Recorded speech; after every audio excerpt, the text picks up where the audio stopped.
3, 2, 1, drop it. नमस्कार किसान भाइयों, आप लोग कैसे हैं? और उम्मीद करता हूं कि आप लोग सही होंगे और आपकी खेती बाड़ी भी अच्छी चल रही होगी।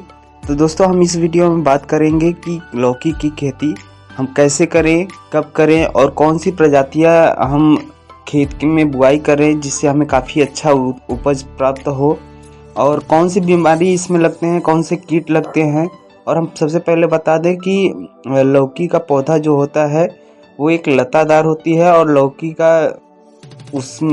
उसी लते में फल देती है। दोस्तों, हम बात कर लेते हैं कि यदि आप हमारे चैनल पे पहली बार आए हैं या तो एक दो बार और आए हैं और चैनल को सब्सक्राइब नहीं किए हैं तो चैनल को सब्सक्राइब कर लें, जिससे मैं आपको अच्छी खेती के बारे में बताता रहूँगा। तो हम बात कर लेते हैं कि जो होता है अपना किस्में कौन सी होती हैं। तो हम बता दें दोस्त किसान भाइयों की लौकी की फल आमतौर पर दो प्रकार की होती है। एक तो लंबी वाली होती है, एक गोल वाली होती है। तो लंबी की किस्में कौन कौन सी हैं? तो उसमें है पंजाब कोमल, पंजाब लंबी, शंकर पूछा, मेघदूत, हिसार सिलेक्शन लंबी, पूसा समर, प्रोलिफिक लॉन्ग आदि। और हम बात कर लेते हैं गोल किस्म की। तो पूसा समर, प्रोलिफिक राउंड, शंकर पूसा मंजरी, पूसा संदेश, हिसार सिलेक्शन लंबी और भी हैं। अब हम बात कर लेते हैं कि कौन सी ऐसी नई किस्में आई हैं हाइब्रिड में जो कि हमें लगाने से काफ़ी लाभ होगा। तो वो है कोयम्बटूर 9, अर्का बहार, पंत शंकर लौकी 1, पूसा शंकर 3, नरेंद्र शंकर लौकी 4, आजाद नूतन। ये प्रमुख वैरायटी हैं। अब हम बात कर लेते हैं दोस्तों कि लौकी की खेती हम कब करें। तो लौकी की खेती ग्रीष्मकालीन तथा वर्षाकालीन दोनों ऋतु में की जाती है।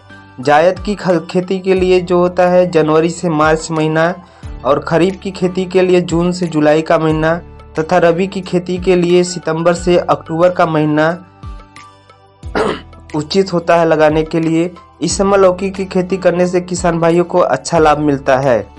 लौकी की खेती के लिए खेत को कैसे तैयार करें? तो लौकी की खेती दोमट तथा बनवाई मिट्टी में की जाती है। लौकी की खेती के लिए मिट्टी का जो पीएच मान होता है वो 6 से 7 होना चाहिए। लौकी के पौधों की जो रोपाई करने से पहले खेत को 2-3 बार जुताई कर लेना चाहिए, जिससे खेत की सिंचाई करते समय पानी कहीं पर कम या ज़्यादा ना लगे। लौकी की खेती के लिए पुरानी गोबर की खाद डालकर जुताई कर सकते हैं। उसके बाद खेत को पाटा की सहायता से बराबर कर लीजिए, जिससे कि उसमें कहीं पे भी आपका ऊंचा या नीचा खेत न रहे। और क्यारियों के बीच की दूरी लगभग 3 से 4 मीटर होना चाहिए तथा इसकी चौड़ाई कम से कम 10 से 12 इंच मोटी मेड़ी होनी चाहिए। अब बात कर लेते हैं दोस्तों कि लौकी की खेती हेतु जो मानसून होता है, जलवायु होता है, वो कैसा होना चाहिए। तो लौकी की खेती के लिए मानसून गर्म वातावरण वाला होना चाहिए, जिससे लौकी की अच्छी पैदावार की जा सकती है। लौकी की फसल खरीफ और जायद दोनों मौसम में की जाती है। बीज के अंकुरित के लिए उच्चतम जो तापमान होता है 30 से 32 डिग्री सेंटीग्रेड होना चाहिए, और पौधों के विकास के लिए 32 से 36 डिग्री सेंटीग्रेड होना चाहिए। मिट्टी की नमी उपयुक्त मात्रा में हो और पीएच मान संतुलित मात्रा में हो तो आपकी उपज काफ़ी ही ज़्यादा होगी। और दोस्तों, हम बता दें कि यदि आप अगर खेती करना चाहते हैं कि अप्रैल मई में आपका लौकी निकलने लगे, जिससे कि आपको अच्छा लाभ मिले, अच्छी कीमत मिल जाती है, तो उसके लिए दोस्तों हम बता दें नवंबर इस समय चल रहा है। आज नवंबर 1 तारीख है, और आज इसी सप्ताह में यदि आप लगा देते हैं तो आपको अच्छी पैदावार जरूर मिलेगी। लौकी की पौधे की जो रोपाई कैसे करते हैं, तो रोपाई के लिए दोस्तों हम बता दें कि कुछ लोग तो मेड़ी बनाकर एक लाइन नाली बनाकर नाली के ऊपर करते हैं, कुछ लोग थाला विधि से करते हैं। तो दोस्तों, यदि आप थाला विधि से कर रहे हैं तो थाला से थाला की दूरी जो होना चाहिए वो 10 से 15 फीट होनी चाहिए, और जो पौधे लगते हैं थाला पे वो कम से कम 5 से 6 बीज लगते हैं। यदि आप नाली पे बना रहे हैं तो नाली से नाली की दूरी जो होती है वो 15 फीट रखी जाती है और हर 1 फीट पे नाली में हम बीज को लगाते हैं, पूरी लंबी नाली में लगा देते हैं। लौकी के पौधों की जो सिंचाई अगर हम बात करें तो दोस्तों लौकी की सिंचाई के लिए आपको बहुत ही हल्की सिंचाई की ज़रूरत होती है। यदि आप लौकी थाला विधि से लगाए हैं तो आप थाला के चारों तरफ नाली जैसा बना दें, जिससे आपको सिंचाई करने में कोई परेशानी ना हो। और जब तक आपका पौधा जम के कम से कम 3 से 4 फीट के तक नहीं होता है तब तक आप सिर्फ नाली में सिंचाई करेंगे। जब आपका पौधा 3 से 4 फीट हो जाए तब आपको क्या करना है, नाली के बीच में जो जगह है उसमें भी गुड़ाई करके एक बार आपको सिंचाई करना है, जिससे कि जो तना से सोर यानी कि जड़ निकलती है वो मिट्टी में अच्छी तरह से पकड़ ले और आपका पौधा काफ़ी अच्छे से विकास हो। और दोस्तों हम बता दें कि जब भी आपका पौधा, यदि आप फली ज़्यादा चाहते हैं तो जब पौधा स्टार्टिंग का बढ़ता है तो जो पहला पौधा आगे जाता है उसको 10 फीट जाने दीजिए। उसके बाद उसका जो आगे का तना होता है उसको काट दीजिए। उसके जस्ट पीछे आएंगे तो 2 शाखाएं और मिलेंगी, उसको भी आप काट दीजिए, जिससे कि इसमें सिर्फ और सिर्फ नर पुष्प आते हैं और जो मादा जिससे कि हमारी फली निकलती है वो इन सब पौधों के बाद निकलती है। और ये अगर काट देंगे तो आपके पैदावार में कम से कम 25 से 30% की वृद्धि हो जाएगी। अब हम बात कर लेते हैं उर्वरक एवं खाद की। तो लौकी की जो पैदावार होती है उसके लिए नाइट्रोजन, पोटास और पुरानी गोबर की खाद बहुत ही अच्छी होती है। नाइट्रोजन की जो आधी मात्रा होती है और फास्फोरस पोटास की पूरी मात्रा खेत की तैयारी के समय दे देना चाहिए।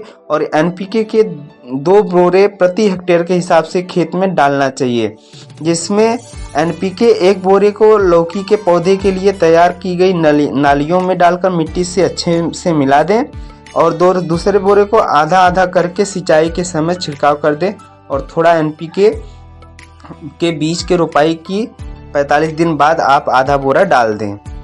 और दोस्तों हम बात कर लेते हैं लौकी में जो घास फूस लगती है, खरपतवार लगते हैं तो उसकी नियंत्रण कैसे करें। तो दोस्तों हम बता दें कि आप किसी भी केमिकल का छिड़काव पौधरोपण के पहले ही कर सकते हैं। पौधरोपण के बाद यदि आप करते हैं तो आपकी फसल को भी नुकसान हो सकता है। यदि आपने फसल की रोपाई कर दी है तो उसके बाद आप खुरपी से या तो फिर हाथ से या तो फिर आपके हैंड हो आते हैं बहुत सारे, उनसे आप खरपतवार नियंत्रण कर सकते हैं। और ध्यान रखें किसी भी रासायनिक तरीके से आप पौधरोपण के बाद खरपतवार नियंत्रण के लिए कोशिश करिए कि ना करिए। लौकी के फल पे जो लगने वाले कीट होते हैं वो कीट होते हैं कि लालाड़ी कीट होती है। लौकी के फल जब 2 पत्ते निकलते हैं तब यह कीट पत्तियों पे क्या होता है, लगना शुरू हो जाते हैं और ये पत्तियों तथा फूलों को खाना शुरू कर देते हैं और भूमि के अंदर पौधों की जड़ को काटता है। और दूसरा है फल पर मक्खी। यह मक्खी खरीफ वाली फसल को अधिक हानि पहुंचाती है। यह मक्खी फल में प्रवेश करती है और फल में ही अंडे दे देती है।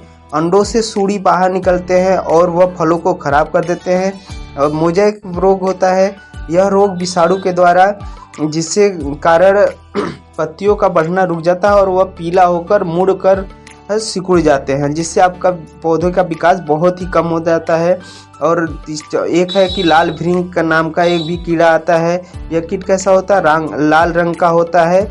जब लौकी की फसल अंकुरित होने लगती है और नई पत्तियां जब निकलने लगती है तब उनको खाकर छेद कर देते हैं, जिससे लौकी की फसल नष्ट हो जाती है और वे बन जाते हैं। तो दोस्तों इनके नियंत्रण के लिए जब पौधों में फल लगने लगे तभी कीटों को रोकने के लिए क्लोरसाइरप्रोफेनोफाल 2 ml प्रति लीटर में मिलाकर छिड़काव कर दे। यदि आपके पास ये नहीं मिल रहा है तो आपको प्रोफेक्स और महारथी नाम का एक दवा आता है उसका छिड़काव कर दे। और कीट का जब फल आपका आने लगे तो कीट का जो कीटनाशक होता है वो प्रत्येक 10 दिन पे आपको छिड़काव करना है, जिससे आपका फली एकदम लाइटदार और किसी भी कीड़ा का प्रकोप नहीं लगेगा, जिससे कि आपके फली पर किसी भी प्रकार की दाग नहीं लगेगी और मार्केट में जाते ही आपका जो लौकी फल है वो काफ़ी तेज़ी से बिकेगा। अब बात कर लेते हैं दोस्तों कि इसमें जब आपकी फली लग जाए तो तुड़ाई कब करना चाहिए। तो लौकी की फलों की तुड़ाई तब करना चाहिए जब फल मुलायम अवस्था में ही हो। फलों का वजन समूह पर निर्भर करता है।